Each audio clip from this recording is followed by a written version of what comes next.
আমি 4 বছর মাগুরায় থেকেছি, কিশোরগঞ্জের মাগুরায় ক্যাডেট কলেজে যাওয়ার আগে 4 বছর, ক্লাস 4 থেকে ক্লাস 8 পর্যন্ত। 8-এ উঠে আমি ক্যাডেট কলেজে গেছি। তো যাই হোক, রংপুরের সাথে আমার আত্মার সম্পর্কটা অন্যরকম। মাঝে 2-1 বার এসেছি, লাস্ট বোধহয় এসেছি 10 বছর আগে একবার। যাই হোক, আমি 2-1টা ছোটো ছোটো আমার ব্যক্তিগত বিষয় আছে, এছাড়া সরকারি 2-1টা প্রোগ্রাম আছে। এই উপলক্ষে আমি রংপুরে এসেছি, কারণ আমি আসতে চেয়েছিলাম এই আমার সেই পুরনো জায়গাটাতে একটু দেখার জন্য, এবং যদি কিছু করা যায় সেটাও চেষ্টা করার জন্য। আমি আজকে একটু ব্যক্তিগত কাজ আছে, কালকে সরকারি কিছু প্রোগ্রাম, এবং তারপরে পরশুদিন আমি মাগুরায় যাব। সেটা আবার নীলফামারী জেলায় পড়ে। আসলে তখন তো নীলফামারী গেছি আমি অনেক পরে। নীলফামারী যদিও নীলফামারীতে পড়ে, কিন্তু যোগাযোগ ছিল পুরোপুরি রংপুর শহরের সাথেই। রংপুর শহর খুবই ছোট ছিল তখন। আমার 2 ভাই রংপুর জেলা স্কুল থেকে পড়াশোনা করেছেন। আমার 2 বোন রংপুর উইমেন্স কলেজে পড়াশোনা করেছেন, বড় বোন তারা। কাজে আমাদের সম্পর্কটা অনেক বেশি গভীর রংপুরের সাথে। আমার আসার উদ্দেশ্যের সাথে আসলে পররাষ্ট্রনীতির কোনো সম্পর্ক নেই। আমি এসেছি আসলে জাস্ট আমাদের অ্যাডভাইজাররা তো বিভিন্ন জায়গায় যান দেখার জন্য, এবং আলোচনা করা, যদি কোনো হেল্প করা যায় কোনো বিষয়ে, সেই জন্য আর কি।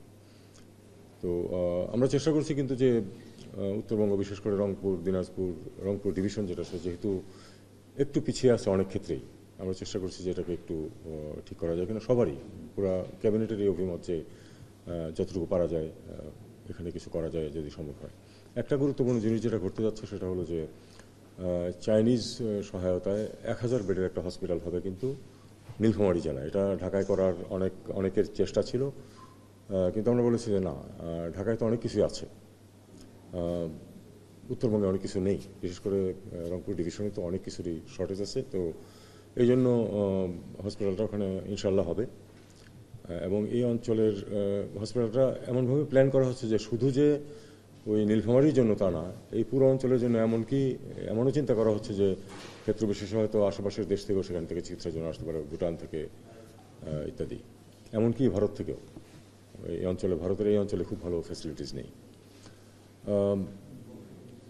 আরেকটা জিনিস যেটা চেষ্টা করা হচ্ছে যে ব্যবসা বাণিজ্য বাড়ানো, ইন্ডাস্ট্রি যদি কিছু করা যায়। বেশ কিছু এসইজেড আছে, কিন্তু সেগুলিতে খুব একটা কিছু ইনভেস্টমেন্ট এখন পর্যন্ত হচ্ছে না। সেগুলি চেষ্টা করা হচ্ছে যদি অ্যাট্রাক্ট করা যায় তাহলে হয়তো এমপ্লয়মেন্ট সৃষ্টি হবে। দেশের তো সবচেয়ে বড় চ্যালেঞ্জ হচ্ছে এমপ্লয়মেন্ট, কারণ বিপুল সংখ্যক ইয়াং মানুষ কোনো ধরনের চাকরি বাকরি নেই, বা তাদের উপযুক্ত চাকরি নেই।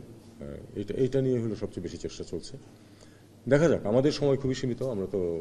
আমরা আশা করছি যে খুব সঠিকভাবে নির্বাচন হয়ে যাবে ফেব্রুয়ারিতে, এবং আমরা নির্বাচিত প্রতিনিধিদের হাতে দেশের ভার দিয়ে আমরা সরে যাব।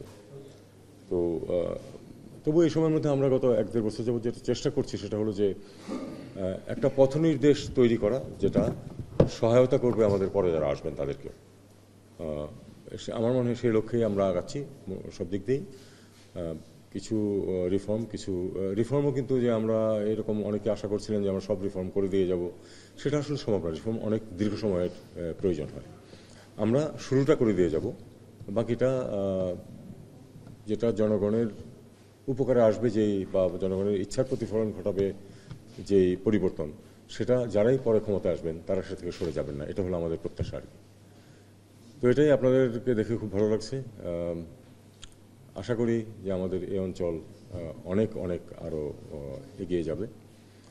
ভবিষ্যতে যারা আসবেন তারাও সেদিকে লক্ষ্য রাখবেন, যাতে করে এক ধরনের সমতা আসে সমস্ত দেশের মধ্যেই, শুধু 2-1টি জায়গা কেন্দ্রিক না হয়ে ডেভেলপমেন্ট যেন চারদিকে ছড়ায়, সেটাই আমরা চাই। ধন্যবাদ আপনাদেরকে।